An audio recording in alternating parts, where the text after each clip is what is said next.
आपण बनवत आहोत सोलकढी. त्यासाठी लागणारे साहित्य बघून घेतो. हे 1 नारळ किसलेला आहे, 1/8 कप हे आगळ आहे. कोकम भिजूनही त्याचं तुम्ही हे एक्स्ट्रॅक्ट काढू शकता. 1 चम्मच जिरा. कलर येण्यासाठी मी थोडा पीठ वापरते. अर्धा पीठ एक कापून घेतला. 2 इंच आल्याचा तुकडा.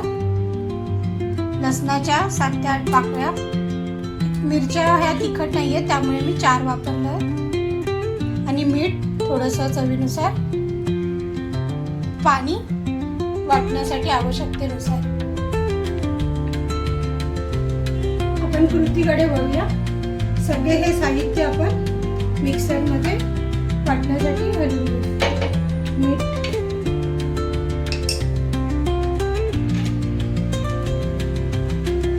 ओला नारळ किसलेला, मिरची, आलं, लसूण, बीट, जिरे. सगळं साहित्य आपण मिक्सरमध्ये घातलंय. आगळ आत्ताच घातला नाहीये. वाटल्यानंतर ह्याला आपण गाळून घेणार, याचं दूध काढणार आहे सगळं.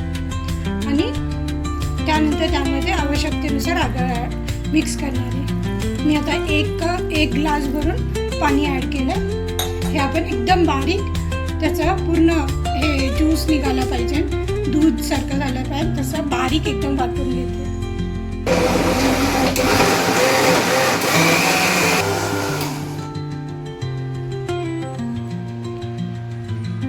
बघा वाटून झालं आहे. आपण ह्याला मलमलच्या कपड्याने गाळून घेतो.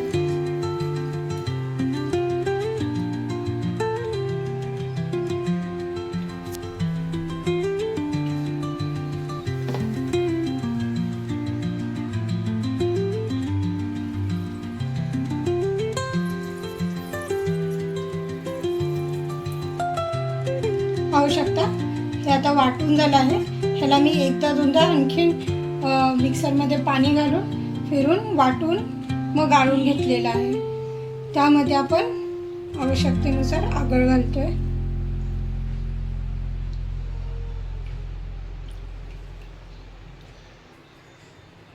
ह्यामध्ये मी हे 1/4 कप पूर्ण आगळ घातलंय, कारण चवीनुसार. आणि थोडंसं मीठ आणखीन ॲड केलं जे कमी वाटत होतं. आता आपण ह्याला कोथिंबीरनी गार्निश करू आणि थंडगार पिण्यासाठी सोलकढी रेडी आहे.